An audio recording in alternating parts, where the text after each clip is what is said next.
Hello అండి, అందరికీ ఎలా ఉన్నారు అందరూ? నేనైతే చాలా బాగున్నాను. అందరికీ వైట్ స్కిన్ అంటే చాలా ఇష్టం కదా.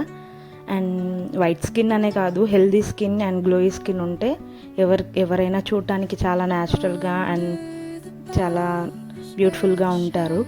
అండ్ మా పాప అయితే పుట్టిన వెంటనే చాలా కలర్ ఉండిందండి. సో మన కడుపులో ఉండి పిల్లలు చాలా వైట్గానే ఉంటారంట పుడుతూనే. అండ్ నేను అండ్ మా హస్బెండ్ వచ్చేసి అంత వైట్ అయితే కాదు, న్యాచురల్ స్కిన్ లాగా ఉంటుంది మాది. మరి బ్లాక్ కాదు, వైట్ కాదు, మీడియం స్కిన్ టోన్. బట్ పాప అయితే ఒక 4-5 డేస్ తర్వాత కలర్ చాలా చేంజ్ అవుతూ వచ్చింది. చాలా డార్క్ అయిపోయింది పాప. ఎందుకు అంత డార్క్ అయిపోయింది అని ఆలోచించాము. స్టార్టింగ్లో పాపకి కొంచెం వైట్ బ్లడ్ సెల్స్ ఎక్కువ ఉండడం వల్ల కొంచెం గుల్లలాగైతే వచ్చాయి వైట్ కలర్వి. అవి డాక్టర్ అడిగాము, పుట్టిన వెంటనే ఒక 2 డేస్కి స్టార్ట్ అయింటే. నేను సిజరీన్, సో 3 డేస్ హాస్పిటల్లోనే ఉన్నాము. సెకండ్ డే అయితే మేము అది కనిపెట్టాము, ఏం కాదు అని చెప్పారు. బట్ డిశ్చార్జ్ అయ్యి ఇంటికి వెళ్ళిన తర్వాత ఒక 1 వీక్కి చాలా ఎక్కువ అయ్యాయి.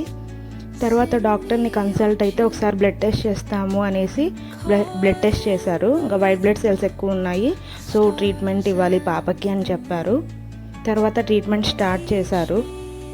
తర్వాత కొన్ని క్రీమ్స్ ఇచ్చారు, అప్లై చేసాము. తర్వాత పాప అయితే క్యూర్ అయింది. దానివల్ల మేము స్కిన్ చాలా డల్ అయిందేమో, ఆ క్రీమ్ వల్ల చాలా బ్లాక్ అయిందేమో అనుకున్నాము. ఆ క్రీమ్ స్టాప్ చేసిన తర్వాత కూడా పాప స్కిన్ అయితే అసలు ఇంకా ఇంప్రూవ్మెంట్ అయితే లేదు, చాలా డార్క్గానే ఉండింది. ఇంకా ఎలా అని చాలామంది మెడికల్ స్టోర్స్ వాళ్ళని కానీ అలాగే డాక్టర్స్ కూడా అడిగాము. వాళ్ళు ఏమని చెప్పారంటే ఒక 3 మంత్స్ వరకు 2 మంత్స్ వరకు పిల్లలు కలర్ చేంజ్ అవుతూ వస్తారంట. 5 కలర్స్ దాకా చేంజ్ అవుతారంట. బట్ మనం అంత తొందరగా దాన్ని రికగ్నైజ్ అయితే చేయలేమన్నారు. సో అలా ఏమో అని అనుకున్నాము. బట్ 3 మంత్స్ 4 మంత్స్ వరకు కూడా పాప అలానే ఉంది, ఏం చేంజ్ అయితే రాలేదు. సో మేమైతే హిమాలయ ప్రోడక్ట్స్ అయితే యూస్ చేసేవాళ్ళము. హిమాలయ ఆయిల్, సోప్ అండ్ అలాగే క్రీమ్స్ అవే యూస్ చేసేవాళ్ళము. దాని తర్వాత ఇంకా వద్దు, ఈ ప్రోడక్ట్స్ ఏమైనా సెట్ అవ్వట్లేదేమో అనేసి తర్వాత మామా ఎర్త్ ప్రోడక్ట్స్కి అయితే చేంజ్ అయ్యాము. తర్వాత కొంచెం పాప స్కిన్ అనేది చాలా బాగా అనిపించింది మామా ఎర్త్ ప్రోడక్ట్స్ యూస్ చేసాము. మామా ఎర్త్లో ఫేస్ క్రీమ్ అలాగే బాడీ లోషన్ అండ్ మామా ఎర్త్ షాంపూ అయితే యూస్ చేస్తూ వచ్చాము పాపకి. ఇంకా స్కిన్ అయితే బాగా హెల్దీగా అండ్ కొంచెం గ్లోయిగా అనిపించింది. కలర్ ఇంప్రూవ్మెంట్ అయితే ఏమంత లేదు, కానీ ప్రోడక్ట్ అయితే బాగా నచ్చింది మాకు. ఇంకా చాలామంది ఏమని చెప్పారంటే మైసూర్ శాండిల్ గోల్డ్ యూస్ చేయండి, చాలా బాగా కలర్ వస్తారు పిల్లలు అన్నారు. బట్ అది పెద్దవాళ్ళు యూస్ చేసే సోపు, సో కెమికల్ బేస్డ్ అనేసి నేను పాపకైతే ప్రిఫర్ చేయలేదు. కానీ అదే కంపెనీలో మైసూర్ శాండిల్ బేబీ అయితే ట్రై చేద్దామని తీసుకున్నాను. అది యూస్ చేసిన తర్వాత పాప స్కిన్లో కొంచెం కలర్ చేంజ్ అయితే కనిపించింది. సో నేను అదే కంటిన్యూ చేస్తూ వచ్చాను. తర్వాత ఇంకా కొంచెం హెల్దీ ఫుడ్ లాగా అలా కొంచెం స్కిన్ రొటీన్ అంటే రోజు మీగడ అప్లై చేసేదాన్ని, ప్రతిరోజు మీగడ అప్లై చేసేదాన్ని. మా ఫాదర్ కూడా రోజు పాపకు ఆయిల్ మసాజ్ చేసేవారు.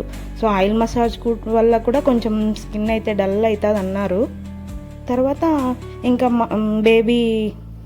హిమాలయ బేబీ ఆయిల్ ఆపేసి ఆలు ఆయిల్ అయితే మేము పాపకు అప్లై చేసాం కొన్ని రోజులు. ఇంకా తర్వాత సన్లైట్లో కూడా పాపను ఉంచడం వల్ల కూడా స్కిన్ డార్క్ అయ్యింది అనిపించింది కొంచెం. తర్వాత మేము ప్రోడక్ట్స్ అలాగే సోపు చేంజ్ చేసిన తర్వాత పాప స్కిన్ అయితే చాలా చేంజెస్ అయితే మేము గమనించాము. ఇంకా మైసూర్ శాండిల్ బేబీ సోప్ అయితే కంటిన్యూ చేస్తూ వచ్చాము. తర్వాత పాప కొంచెం మంత్లీ చాలా ఇంప్రూవ్ అయింది స్కిన్ టోన్ అనేది. సో అదే కంటిన్యూ చేస్తూ వచ్చాము. ఇంకా మామా ఎర్త్లోనే సోప్స్ కూడా అవైలబుల్గా ఉన్నాయి, కానీ మాకు పాపకి ఇదే బాగా సెట్ అయింది అనేసి మేము ఇదే కంటిన్యూ చేసాం. అలాగే కొన్ని బేబీ బాత్ పౌడర్ కూడా ఇంట్లోనే న్యాచురల్గా ప్రిపేర్ చేసుకొని అవి కూడా అప్లై చేస్తూ వచ్చాను పాపకి. న్యాచురల్గా ఏమైనా బీట్రూట్ పౌడర్ కానీ అలాగే కొన్ని శనగపిండి అంటారు కదా, బయట ప్యాకెట్స్ వద్దు అనేసి ఇంట్లోనే ప్రిపేర్ చేసుకొని పాపకు అప్లై చేస్తూ అలా వచ్చాను. తర్వాత పాప హెయిర్ కూడా చాలా తక్కువ ఉన్నింది చిన్నప్పుడు. డాక్టర్స్ని అడిగితే కొన్ని సిరప్స్ అయితే ఇచ్చారు పాపకి. అవి యూస్ చేసిన తర్వాత పాప హెయిర్ కూడా చాలా గ్రోత్ అయింది. ఇలా కొన్ని కొన్ని రొటీన్ చేసుకుంటా పాపలో చేంజెస్ అయితే చూస్తూ వచ్చాము. బట్ పాప పెరిగే కొద్దీ స్కిన్ టోన్ అయితే చాలా చాలా ఇంప్రూవ్ అయింది. మాకంటే ఫెయిర్గా కనిపిస్తుంది ఇప్పుడు పాప, అండ్ హెల్దీ స్కిన్గా కూడా ఉంటుంది. ఇంకా నేను ఏమేమి స్కిన్ రొటీన్స్ చేశాను, అలాగే బాత్ పౌడర్ కానీ అవి కావాలి అంటే నాకు కమెంట్ చేయండి, నేను ఖచ్చితంగా షేర్ చేస్తాను. అలాగే హెయిర్ కోసం కూడా నేను ఏమేమి కేర్ తీసుకున్నాను అనేది కూడా కమెంట్ చేయండి, నేను అది కూడా అప్డేట్ చేస్తాను మీకు. పాప అయితే చిన్నప్పుడు చాలా సన్నగా ఉన్నింది. తర్వాత ఇంకా పాప అసలు లావు అవ్వలేదు. ఎవరు చూసినా సన్నగా ఉంది మీ పాప అనేవాళ్ళు. నాకు చాలా బాధ వేసేది. బట్ డాక్టర్స్కి ఏదైనా గ్రోత్ కోసము అడిగితే వాళ్ళు పాప యాక్టివ్గా అండ్ హెల్తీగా ఉంటే చాలు, సన్నగా లావుగా అని ఏమీ అనుకోవద్దండి, పాప హెల్తీగా ఉంటే చాలు అన్నారు. తర్వాత పాప కొంచెం ఒక 3-4 ఇయర్స్ స్కూల్కి వెళ్ళిన తర్వాత ఇప్పుడు ఫుడ్ అనేది కొంచెం ఇంటేక్ బాగానే తీసుకుంటుంది. సో పాపనే ఆటోమేటిక్గా కొంచెం చబ్బీ కాదు, ముందు కంటే కొంచెం లుక్ బాగా వచ్చింది అండ్ కొంచెం హెల్తీగా కూడా ఉంది. అన్ని డ్రై ఫ్రూట్ లడ్డూస్, అలాగే కొంచెం హెల్తీ వర్షన్లో పాపకైతే నేను రోజు తినిపిస్తున్నాను. డైలీ ఫ్రూట్స్, అలాగే బాయిల్డ్ వెజిటేబుల్స్ పిల్లలకి పెడితే చాలా మంచిది. అలా మా పాపలో చాలా డిఫరెన్స్ అయితే నేను చూస్తూ వచ్చాను. Thanks for watching.